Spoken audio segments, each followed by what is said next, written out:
大家好，好，我很久没在社群讲，这个有点紧张，不好意思。然后我今天要讲的是那个 Raspberry Pi 好好玩。那主要今天讲的是介绍有关 GPIO 的部分。那我在台湾树莓派工作，这样。先稍微非常快速的简单介绍一下 Raspberry Pi。那其实它就是一台小电脑，不知道有多少人用过。那其实这个最近还蛮流行的，它其实就像信用卡一样大小的电脑这样。那它的简介其实就是这样，它反正就是一个 open source、open hardware、open software 的一个软体这样，一个设备。那它是主要一开始被设计是在教育使用这样。那这是它硬体规格，好吧？那我们先简单赶快看一下怎么玩。一开始先讲这个有关跟比较常用的玩法，比如说把它当做家庭电脑，比如说就当做这个大一点就可以当做 BT 下载机，比如说你可以把它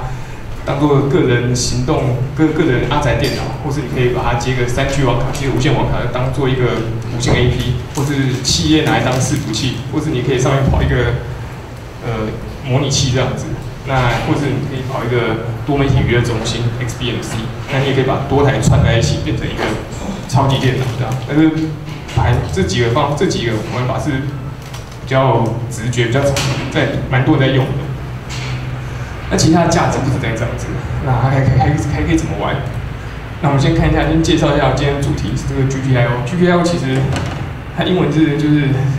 General Purpose Input Output， 它就是所谓的这个一般的，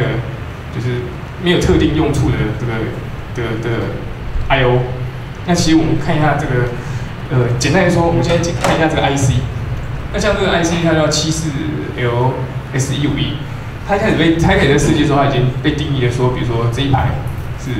可以拿来做什么？比如说这个 ground 是这一根拼角，那这个是五伏，那就是有些拼角已经被定义了。那所谓的 GPIO 就是说它可能有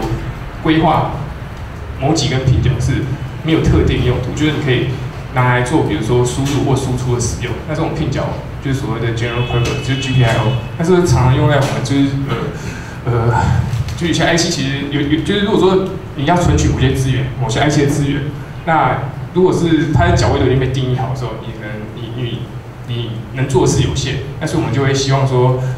它多开一些界面，多开一些拼角，让你可以去做，就是其他的装置可以做存取这样。那其实有了硬体之后，那其实到底这个 GPIO 软体是怎么样用呢？它的功能是怎么样？比如说，它可以就是可以去 enable 或 disable 一个 GPIO 拼角，就我让它是这个拼角是要开启或关闭，或者我可以，因为在 GPIO 它其实是个硬体，它那个拼角硬体，所以说其实它有跟那个 signal 那个数位信号或类比信号是有关。那所以说你可以要定义说，比如说它的 signal label 是要 active 或是 inactive 之类的。那或者说你要定义说这根接角它是输入或输出。那或者说这时候你要去定义说，我现在这个拼角是，比如说是输入，那我就可以写这个把资料写进去，或者我是把这个是被拼角的输出，所以我就可以从这个拼角里读出来，或者我可以去设定一个这个所谓的 edge， 就比如说就是因为序号是这样子的，那我可以定义说它的这个 trigger 的装置是前沿 trigger 或者后沿 trigger 之类的。那比如说我可以定义不同的 interrupt， 或是说我可以定义说它是等它一个 interrupt 起来的时候，我再去触发一个事件。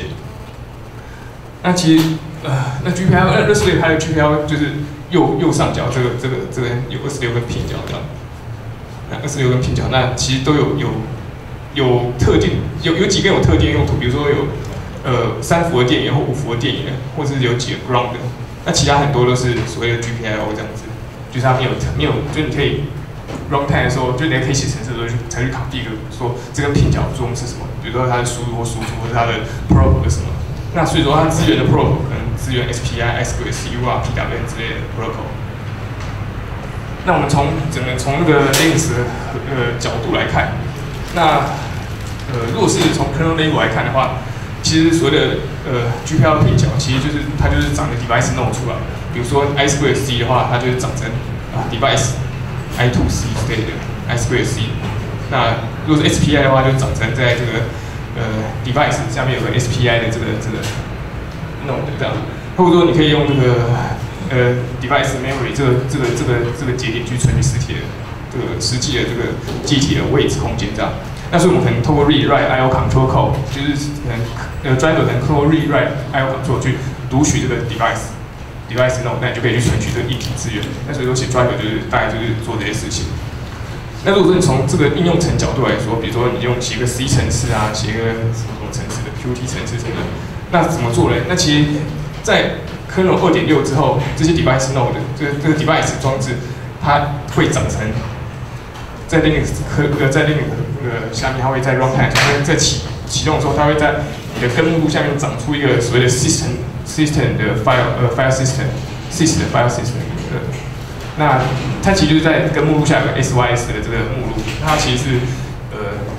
对应到你的 device 这样子。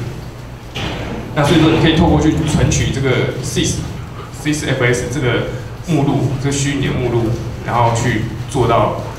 存取这个存取这个硬体的功能。但如果从 script level， 比如说你可以，比如说 Python 啊、PHP 啊、什么 Ruby 啊那些，那它其实就是分成两层，一个就是你下面会写个 C 的 extension， 那 C 的 extension 就是其实就是存取，就是去可能 rewrite IO control device memory open 它这样。然后在 Python 的部分，它就是去 import module。所以说我们如果写 Python 的话，你只要 import 对应的 module， 然后下面这个通常这个 extension 都会就帮你写好，你就不用去处理它。那其实但是它的底层其实就是去开启这个 device memory 这个节点这样。好，那我们看一下，那就从 language 的角度来看，那大概就其他现在 Raspberry Pi 上面很多可以写，比如说可以用 C 啊，用 Python 啊，还有一堆什么 C#、Ruby 什么的一堆什么乱七八糟，你都可以去存取这个 GPIO 拼角。那有很多 library， 那比如说你可以用纯 C 去写，比如说你不要靠 library， 就可以直接是去存取 device 下面的 memory， 或者你透过一些就是外挂的 library， 就可以比较简化的程式这样子。那 Python 上面也是蛮多 package 可以用。好吧，那我们现在开始讲一下如何用 Python 控制 GPIO 好了。我们先介绍一下这个所谓的人体红外线感测器。它是一个 sensor， 那这个 sensor 长这个样子。那上面是一个塑胶板，那其实打开里面是一个红外线感测器，那它会感测这个人体红外线的这个感知这样子。那其实这个 P 的意思就是 passive， 就是被动，就是说它其实红外线有两种，都是被动、主动。所谓主动就是比如说你按那个家的遥控器，按下去之后，你就电视遥控按下去之后，电视就亮起来，它是主动发讯号。那这个 passive 这种感测器它是被动，所以说它接受的波长是在人体所发射出的红外线波长。所以说当你如果人移动之后，它会接到讯号，那它就会做，它里面有 IC 就会处理这个讯号这样。但是这边有两个这个硬体的装置，可以两个硬体的旋钮，可以去控制一些硬体的一些特性，比如说你可以控制它的灵敏度啊，或者它这个是不是可以连续触发，或者可以trigger之后可以要暂停多久之类的。那你一般来说，这个红外线感测器我们会接这个三个这个拼角这样，就有3个拼角可以接。那我们看一下这个，其实这个蛮简单，就是像这种就是很简单的感测器，它其实就是3根拼角，一个是ground， 一个就是 VCC， 就是接5伏或3.3，通常接5伏，还有个 out 就是所谓的 signal。那假设我们在我们的程式里面去定义说，就是我们这个感测器可能接到我们的pin 2、pin 26、pin 6这样子。那所以说我们这时候就要对应到所谓的 pin 的 definition， 去看一下说到底这些 pin 是干嘛的。那基本上26根拼角在这边，就是这个 name 这边，这26 1到26里面。那比如说最上面2根是3.35伏，它这边有个 ground 这样，第6根是 ground， 还有第9根是 ground。那因为这有不同的 library， 所以你可以有不同 library， 所以它不同 library 的时候它的定义会不一样。但是反正你只要引用不同 library， 那你就去就是看这个表去对应说，去看你到底要对应到什么的哪一根拼角，反正能对应得到就好了。那所以简单说，假设我们就画一个很简单的线路图，反正就是这个 Raspberry Pi， 然后就是刚刚那个感测器，然后3根线，一条接5伏，一条接 ground， 还有一条接讯号线。那对 Python 来说，那其实就很简单。那假设你已经 import， 就是你已经 import 一个，就是你已经有下载一个 package 之后，你叫 import module， 然后再去 define 这个 pin 的 number， 然后再是去 set up 一个 channel， 所以 channel 就是说就是去定义说它的模式是，就是比如说它是初始化的这个 pin 角初始化的形式这样子，然后再来是定义说这个或者说这个 pin 角是 input 或 output。然后最后是可能一些逻辑，就是input 什么东西啊，从哪边收到一个 input， 或者是你要把东西写到 output 的拼角里面，然后最后把这个资源回收这样。所以我们看一下非常简单的 code，像这个就比如说我们去 import 一个 GPIO 的 library， 那再来是在 import time 这样，因为 import time 的话就是可以有做 state 的动作。那比如说这是我们去 define 这个拼角，那 define 这个拼角，刚刚前面有提到说那个。我们会对应到这个 pin 的 definition。那比如说 BCM， 我就会看这个 pin 角，那它是写7，它写个它写一个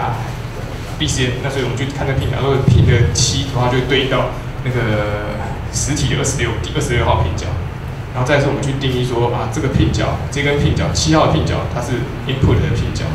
那我们去定义一些简单的变数这样。那所以说。比如说在这种 sensor， 就是sensor 写法一种是跑一个回圈，就是无穷回跑个 while true 的回圈这样，那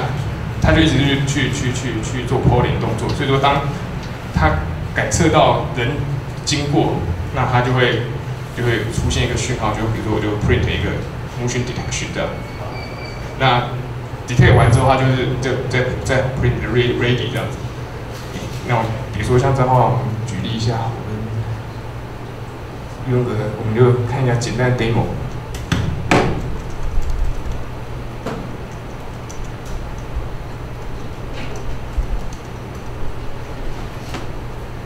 那我这个在这边拿起，这个在那边小小的拼角，小小的 sensor 在那边。那比如说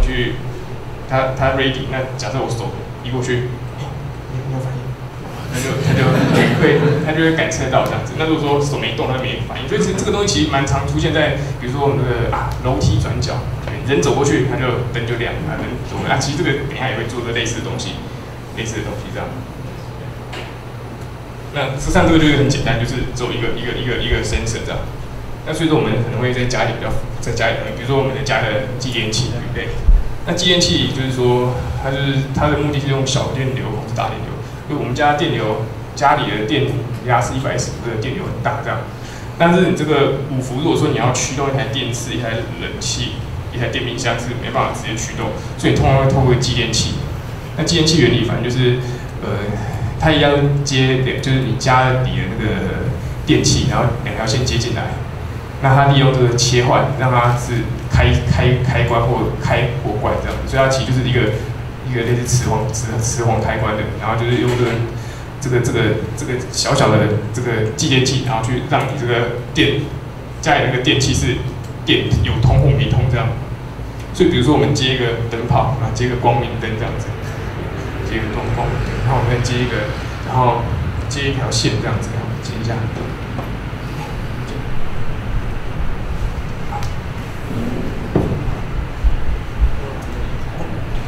这是城市还没跑，比如说，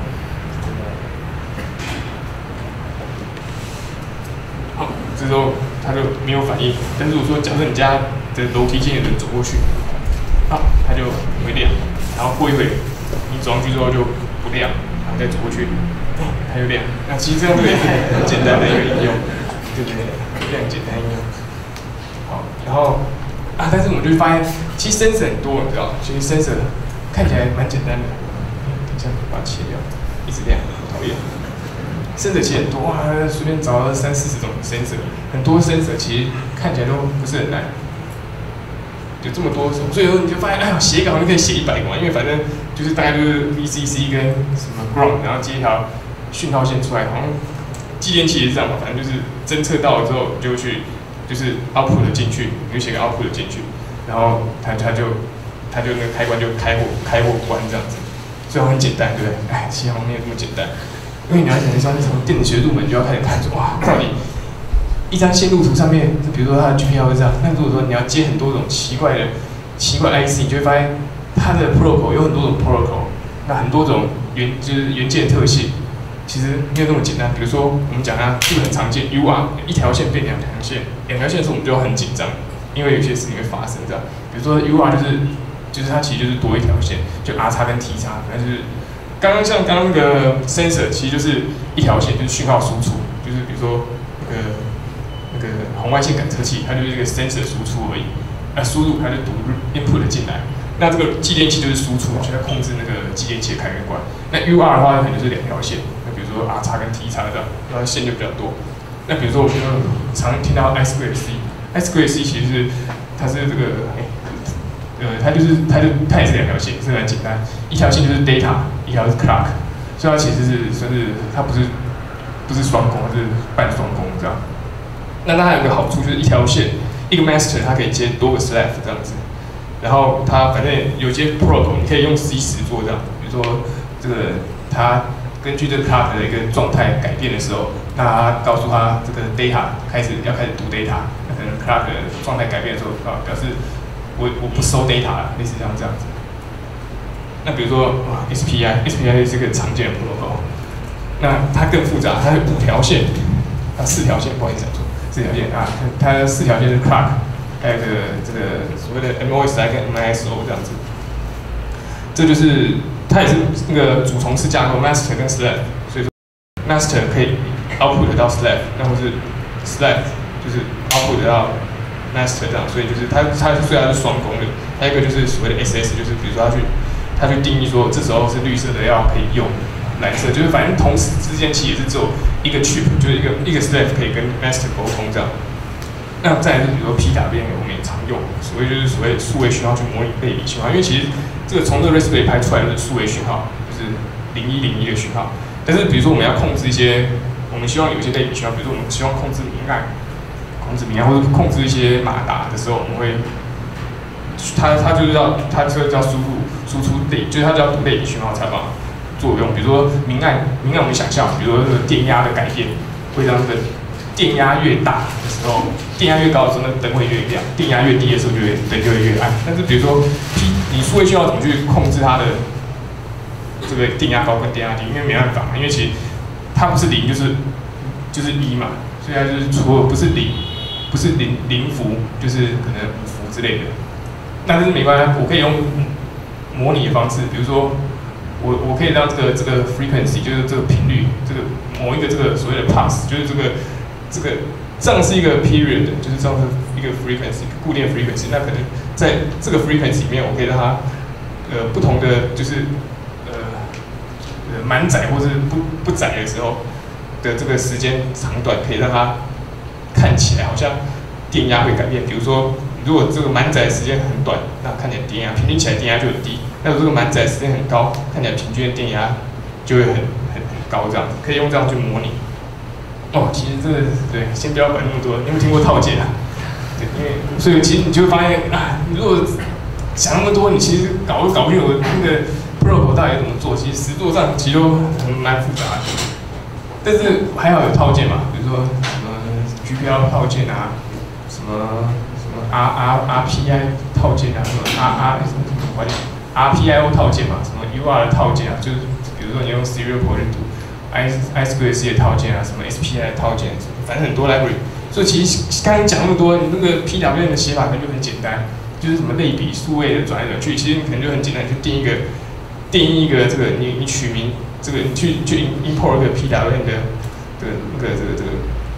这个模组下来之后，那其实就使用这个类别，你就跟他说好，我现在这个是要第17根拼角，那我希望它这个周期是短1200的 millisecond ，1000的 µs 这样子，然后你就要开始，然后再停下来，就可以开始用。所以那个图好像就可以不是这么需要了解啊。其实快讲完了，对。所以其实范例其实刚刚有个范例，后面有动啊。请问下 I/O 速度可以多快 ？I/O 速度哦，要看你这个如果要看你的 protocol。最快可以多快？最快可以多快？我记得如果是 PWM 的话，应该是50的 millisecond 吧，我记得。我不是很确定。对，你讲的 I/O 就是它跟拼讲它读取的速度嘛？其实我不是很确定，我记得是50 millisecond 吧，应该还要对。就是没有这部分我没有很确定，不好意思。比如说但是其实你发现26根拼夹很快就不够用。比如说，所以我们可能会就加一些扩充版，比如说什么 PyFace 啊、GPIO 啊什么的，一堆很多乱七八糟的扩充版。比如说像这样子，上面有2个继电器，对，然后有一些 connect， 还有一些灯这样子。那或者这个 GPIO 就更大的，然后是你可以跟 Arduino 其实是上面很多 I/O， 所以你就可以直接串联之后就可以用。那或者是 Element 的，也是扩充版，还有很多。所以说你就可以拿来做这些扩充版之后，你就可以把 Raspberry Pi 拿来做机器人啊，做自走车什么的。然后在很多专案期都会用到这个奇怪的东西，比如说可能相机结合最漂亮的就是直接传到相机上面。比如说这个装在这个超人的这个 Game Boy 里面，比如说很多奇怪的东西，比如说这个东西好像是拍水果就会有声音，我有点忘记了。那还可以比如说这边你就可以再接一些 sensor， 就可以什么听心跳啊、看脉搏啊、看血压什么的。那反正就是接一些 sensor 嘛，你就接 sensor 去读它输入输出这样子。那所以说，其实 GPIO debugging 跟我们平常用的不太一样。你要用的是这个电表跟示波器。就它其实写code其实不是很难，就通常短几行就可以写完。可是其实你问题常常不出来，常是你的硬体就不知道为什么莫名其妙线没接好，或者那个你焊的时候焊到一起，反正很奇怪问题，常常就是你需要靠这些东西才有办法出错这样子。我讲那么快哦，讲完嘞，好，谢谢。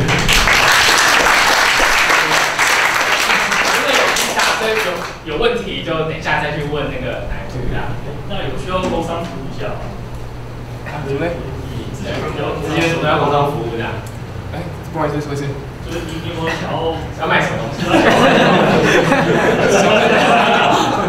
有，就是这个可能如果打 Raspberry Pi 可能会找到我这样，在台湾都会找我。那对我是有卖这些很多周边的。讲完谢谢。那我也想办个这种 Raspberry Pi 的聚会。那如果说有办的话，也希望大家多多捧场。好，谢谢。那第一个就是你会需要一个电表电力计，那这种是你平常在可能 PC 用什么地方可能都可以买得到电力计。那反正它就是它就是接在你的插头上面，然后你插头上面会接一个什么东西，然后它就可以去读你这个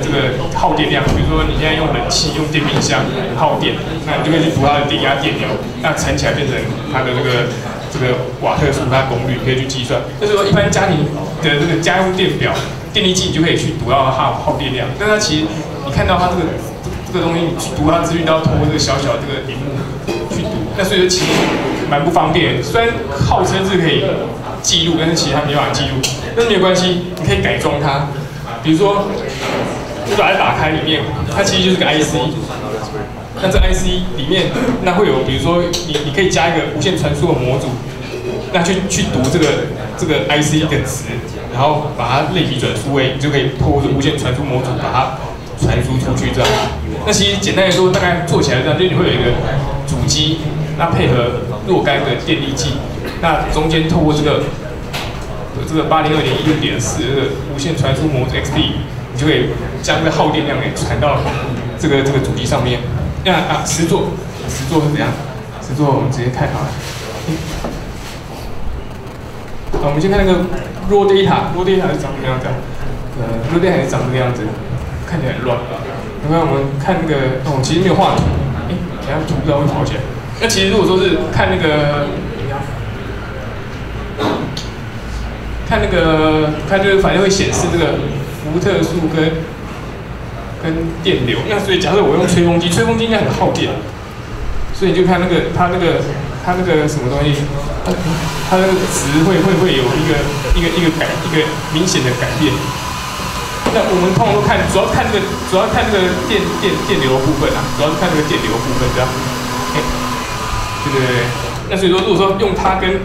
假设你不是用它的话，其实就会有差距。就假如你是用吹风机，或是你用，比如说你是小小的充电器，可能那个值就会有蛮大的不同的差别这样子。那所以说其他也可以再画图这样。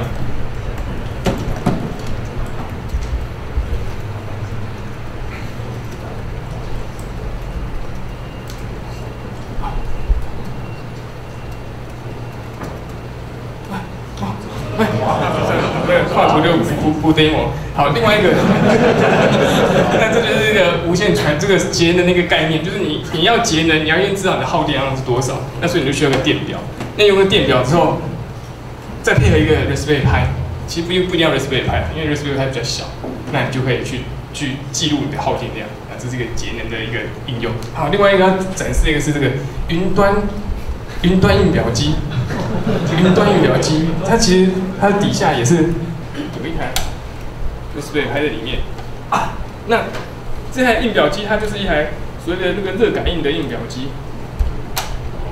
热感应的印表机，就你去那个买那个什么乐透啊什么的，或什么很多人就买那个你去买那个摇摇杯嘛，什么青玉什么的，反正之类的，就是很多用那个，但这个是比较两光的，那人家是高档货。看没有，它就连上去之后，它就开始